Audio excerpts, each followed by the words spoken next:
ڕۆژی جیهانی ژنان لە هەڵەبجە بەرز ڕاگیرا. 8 مارس ڕۆژی جیهانی ژنان لە هەڵەبجە بەرز ڕاگیرا و تیایدا زنجیرەیەک چالاکی بۆ بۆنەیەوە ساز کرا.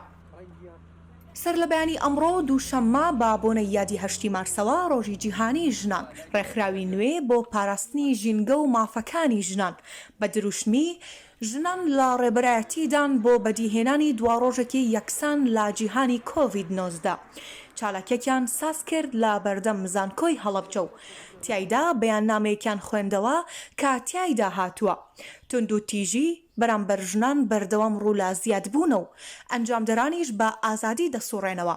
ئەمەش بەهۆی بارگرانی ئابووری و ئەم دۆخانە هەموارەی جیهانی تێکەوتووە. لە درێژەی بەیاننامەکەدا داوا دەکەن کە هەوڵێکی زیاتر بدرێ بۆ دروستکردنی هەلیکار و زیاتر پشتبەستنی ژنان بە توانای خۆیان. لە کۆتایی مەراسیمەکەشیان ڕێکخراوی نوێ ژمارەیەک نەمامی لە بەردەم زانکۆی هەڵەبجە ناشتوو.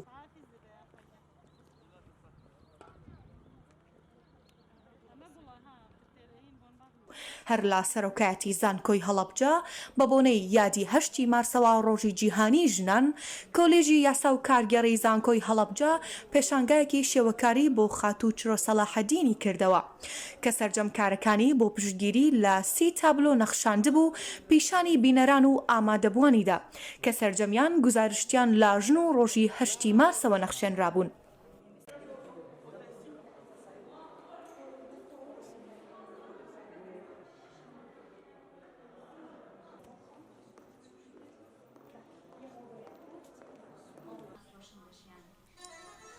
هەر لە درێژەی چالاکیەکاندا مۆنۆمنتی شەهیدانی هەڵەبجەش بە سپۆنسەری کۆڕەک تیلیکۆم بە ئامادەبوونی چالاکوانان و ڕۆشنبیران کە لە ئیڤێنتێکدا کە بۆ 50 ژنی خاوەن کارێ خرابوو تیایدا کار و چالاکی و بەرهەمەکانی ژنەکان نمایش کران و ڕۆژی 8 مارسیان بەرز ڕاگرت و خەڵاتی تایبەت بەخشرایە ژنەکان.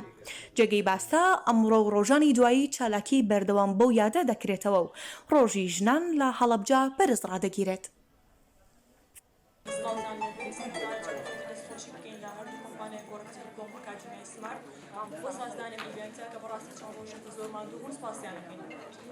من بخشی خیز توی بشی که زمان پلیتیکی سلیمانی که باز به 4 سال چه